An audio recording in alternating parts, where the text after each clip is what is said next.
Olá, tudo bem com você? Eu sou o Fábio Costa, esse é mais um In Memoriam aqui do canal do Observatório da TV no YouTube. Eu agradeço novamente a vocês que já são mais de 20 mil inscritos no nosso canal, acompanhando aqui os vídeos que trazemos de segunda a sexta, um diferente por dia, às vezes tem mais do que 5 por semana, né?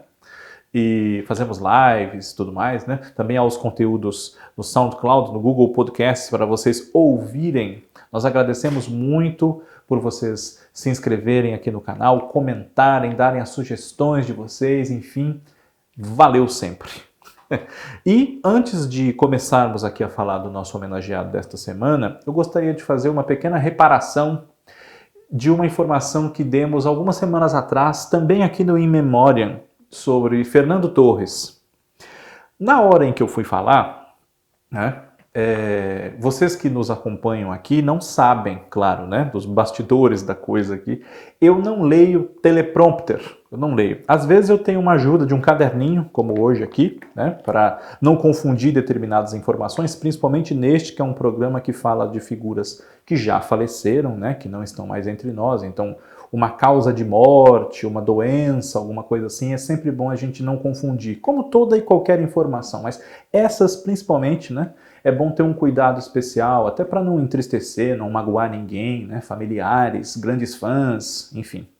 E no programa sobre Fernando Torres, eu não confundi nada nesse aspecto, mas misturei o cenário onde ele vivia, o personagem dele, o senhor Alessio, na novela Laços de Família, que era no Sul, e a terra natal do Fernando Torres, que é Guaçuí, e que eu erradamente falei para vocês aqui no vídeo que é no Rio Grande do Sul, mas não é. É uma cidade capixaba, né? Portanto, ela fica no Espírito Santo e não no Rio Grande do Sul.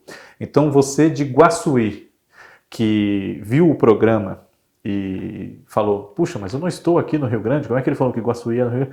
Peço desculpas a todos os cidadãos de Guaçuí, né? Porque a cidade não fica no Rio Grande do Sul, foi um equívoco meu mesmo, né?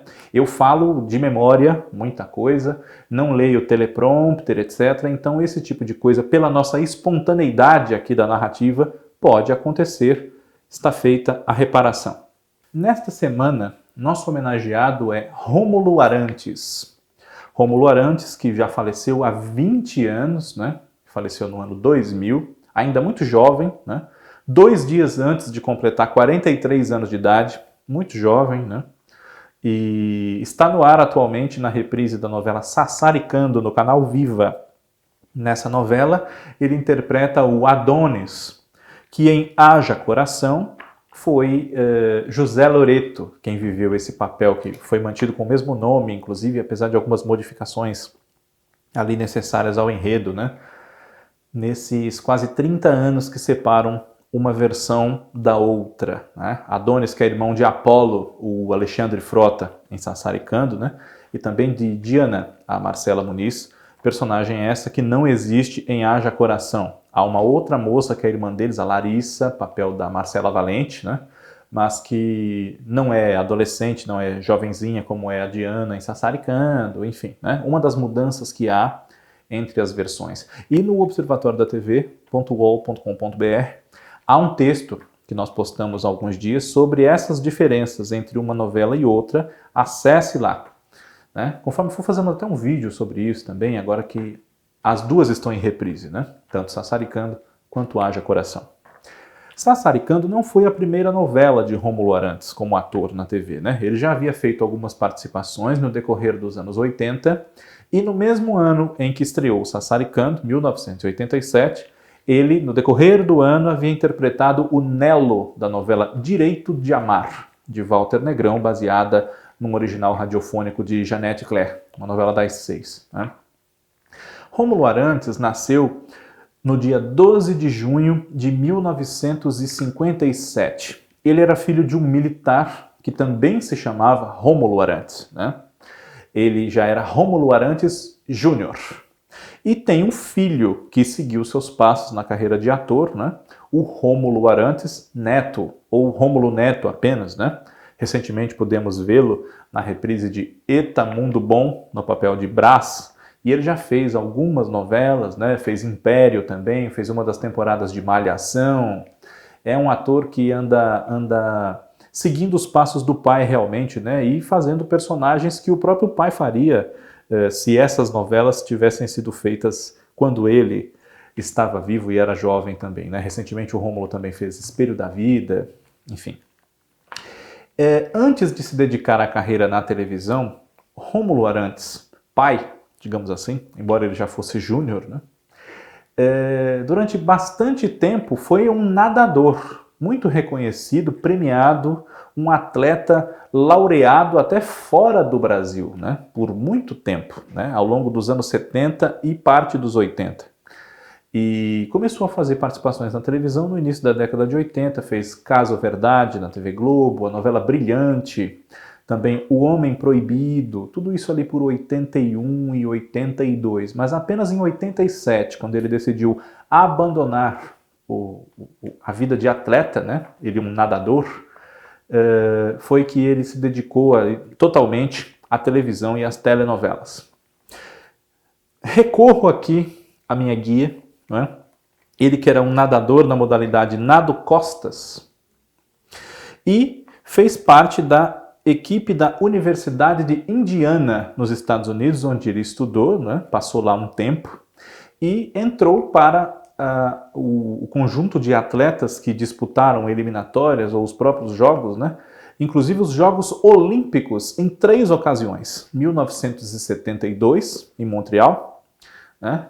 1976 em Munique e 1980 em Moscou, né? Salvo engano meu, né? E em 1984, quando os jogos foram realizados em Los Angeles, Rômulo Arantes já atuava como comentarista, né? Porque, embora bastante jovem, tinha bastante experiência. Foi ele o primeiro nadador brasileiro, né, a ganhar uma medalha num campeonato mundial da categoria e ficou com a medalha de bronze no Mundial de Berlim, ocorrido em 1978. Mas há uma curiosidade em relação a esse bronze, porque, embora ele tenha se esforçado muito na prova e tudo, ele não subiu ao pódio para receber esse bronze, porque ficou em 5º lugar na realização da prova e por problemas ali da classificação, ali achou-se por bem desclassificar o 3º e o 4º lugares, e então Rômulo de Quinto ficou com a medalha de bronze, ficou em 3º lugar, né? E foi muito premiado, muito requisitado no meio, digamos assim, né? Enquanto atuou como atleta, mas trocou essa vida pela de ator de televisão, ator de novelas principalmente. E além de Direito de Amar e de Sassaricando, Rômulo Arantes ainda teve momentos de bastante destaque nos anos 90 em novelas de Carlos Lombardi, principalmente, né? Ele fez Perigosas Peruas, o Teio, em 1992, numa dobradinha muito interessante com a Bianca Byington, que era a Teia, né? Foi também o Pedrão de 4x4 em 94 e o Ítalo de Vira-Lata em 96. No ano seguinte, 97, entre 97 e 98, ele participou de uma novela na Record, né? Rede Record, hoje Record TV, Canoa do Bagre, de Ronaldo Ciambrone. E nesse ano de 98, um pouco depois da novela, ele lançou um CD, né? Pensava em dedicar-se também à carreira de cantor e lançou um CD chamado Alma de Peão. Mas, pouco tempo depois, infelizmente, ele sofreu um acidente de ultraleve no ano 2000, quando se dirigia para uma propriedade sua, uma fazenda, né? E o ultraleve acabou caindo, morreram 2 pessoas, o Rômulo uma delas, né? No município de Maripá de Minas, no dia 10 de junho de 2000. Né? Como eu disse, 2 dias antes do Rômulo completar 43 anos de idade. É uma pena, né? Uma perda muito sentida, tanto pelo que ele significa para o esporte, né? Quanto para a própria TV, porque Rômulo era considerado um ator muito bonito, né? E tinha uma carreira pela frente, sem dúvida, que poderia render não só outros trabalhos com Carlos Lombardi, como com outros autores, não é? E ele amadurecendo, já podendo fazer outros tipos de personagem que não explorassem apenas a sua beleza e o seu corpo, enfim, não é? Ainda poderia reservar ao público momentos bastante interessantes de entretenimento, aprimorar-se cada vez mais como ator, graças à troca que existe entre os colegas em cena, né? Novos autores convidando-o para fazer os seus personagens, enfim. 20 anos sem Rômulo Arantes, que podemos rever atualmente em Sassaricando. Nossa homenagem desta semana no In Memoriam, que está de volta na semana que vem. Muito obrigado a todos e até lá.